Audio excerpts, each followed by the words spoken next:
South Korea is a nation known for its discipline, perfectionism, and incredible work ethic. But have you ever wondered, where do these traits come from? Are they purely cultural, or is there something deeper, something ancient, that shapes the Korean soul? To find the answer, we must go far back into the depths of Korean mythology, a world filled with gods, guardians, and mystical creatures that mirror the nation's character today. A world that still whispers in the wind of modern soul. Chongyang, the blue dragon. Chongyang, the azure dragon of the east, is the most revered of all the four guardian beasts, symbolizing wisdom, integrity, and the natural flow of life. This dragon is said to control the wind and rain, guiding balance between heaven and earth. Its body is long and serpent-like, covered in shimmering blue-green scales, crowned with the horns of a deer. Though wingless, it soars effortlessly through the skies, a sign of spiritual freedom and divine power. In Korean belief, Chongyang guards the east, the direction of sunrise and renewal. It represents growth, new beginnings, and the wisdom to act with virtue. Biko the white tiger. In the west stands Biko the white tiger, the symbol of courage, righteousness, and unyielding spirit. Biko's roar is said to drive away evil spirits and protect the righteous from misfortune. His presence is not just in legends, it echoes in every Korean's heart. This beast embodies bravery and justice, qualities that made the tiger a cultural icon, even appearing in national symbols and sports mascots today. Biko's white fur is not a mark of purity, but of wisdom earned through perseverance. Jujak the red phoenix. To the south burns Jujak the vermilion bird, a phoenix of eternal flame and rebirth. It symbolizes hope, love, and the cycle of life after destruction. Jujak rises again from the ashes, glowing brighter each time, much like Korea's own story of resilience through wars, invasions, and hardship. This spirit teaches optimism and faith in transformation. Even when the world crumbles, there is beauty in rebuilding. Hyeonmu, the black tortoise and snake. In the north dwells Hyeonmu, a guardian formed from a tortoise entwined with a serpent, the perfect harmony between endurance and intelligence. Unlike the fierce power of the tiger or dragon, Hyeonmu's strength lies in patience, strategy, and stability. This guardian watches over the realm of winter, a time of reflection, learning, and wisdom. It teaches that true strength comes not from force, but from understanding and persistence. The four guardians united. Together, these four Chongyang, Biko, Jujak, and Hyeonmu form the sacred balance of the world. Each one represents a direction, a season, and a core virtue of Korean identity: wisdom, courage, passion, and endurance. Their harmony is reflected even today in architecture, rituals, and the deep discipline of Korean culture. Samjoko, the three-legged crow. Among celestial beings, none shine brighter than Samjoko, the three-legged crow of the sun.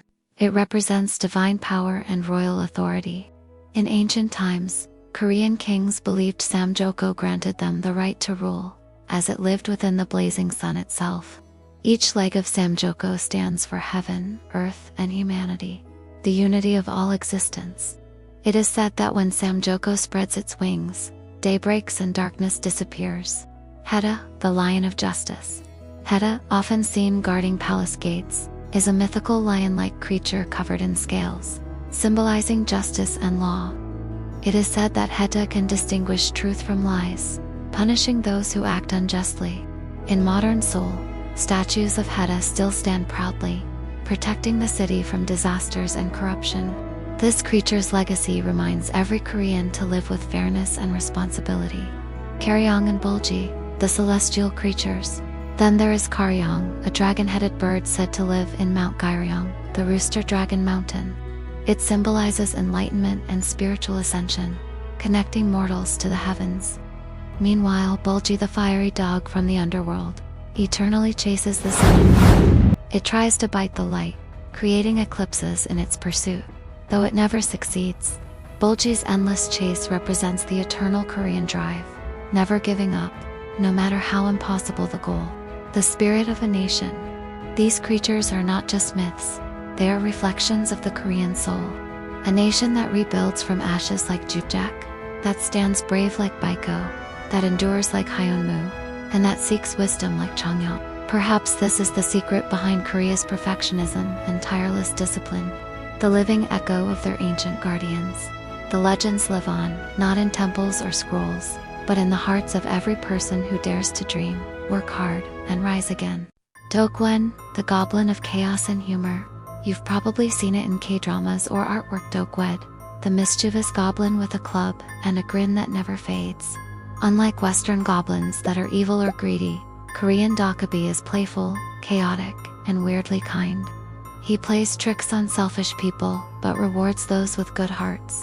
They're said to appear from old household objects: a broom, a clay pot, even a broken tool.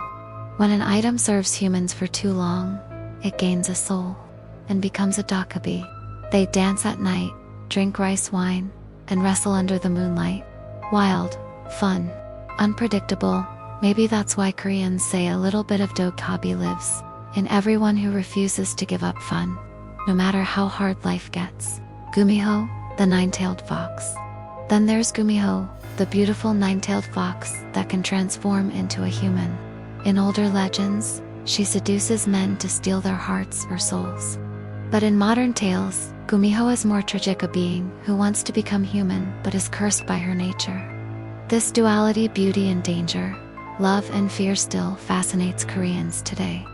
Maybe that's why Gumiho keeps showing up in dramas and webtoons. She's the symbol of the struggle between instinct and humanity. And deep down, we all fight that same battle. Imugi, the lesser dragon. Before a dragon becomes divine, it must live 1,000 years as an Imugia, massive serpent, waiting to ascend. If it survives storms, jealousy, and human greed, it transforms into a true dragon. If it fails, it remains bound to the earth forever. That's the story of Korea itself, a humble nation that endured hardship before rising as one of the strongest economies. The Imugi's struggle mirrors Korea's rise, proof that perseverance can make even the smallest creature divine. Hechi, the guardian of Seoul. You might have seen statues of a lion-like creature guarding palace gates in Seoul. That's Hechi, covered in scales with a single horn. Hechi represents justice, honesty, and protection. In the Joseon era, it was Seoul's official guardian spirit.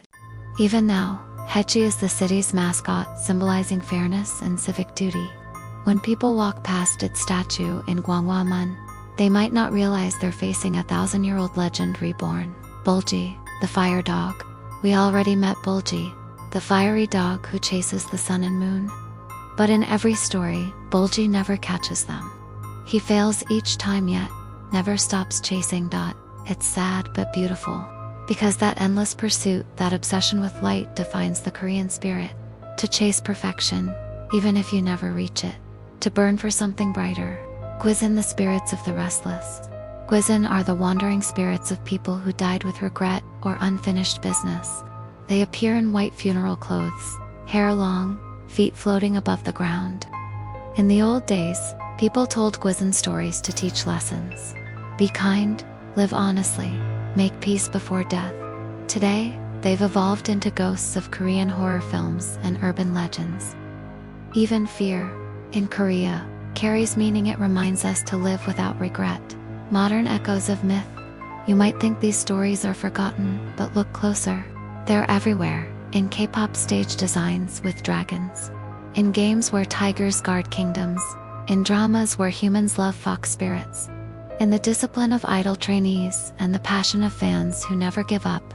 Korean mythology didn't disappear, it evolved. It became rhythm, art, and ambition. When a K-pop group performs in perfect harmony, it's the modern reflection of the four guardians: unity, courage, wisdom, endurance, the lesson of the ancients. Every culture has myths, but Korea's stand out because they don't just entertain, they guide. They remind people that strength is born from patience, beauty can hide danger, and even chaos can teach balance. Behind every skyscraper and neon streetlight, there's still a whisper from the old world. The dragon in the clouds, the tiger in the mountain, the goblin in the alley, the fox in the dark, the flame that never dies. So when someone asks, why are Koreans so disciplined, hardworking, so obsessed with perfection? Maybe the answer isn't in economics or education. Maybe it's in mythology stories from ancestors who believed even gods must earn their place through effort.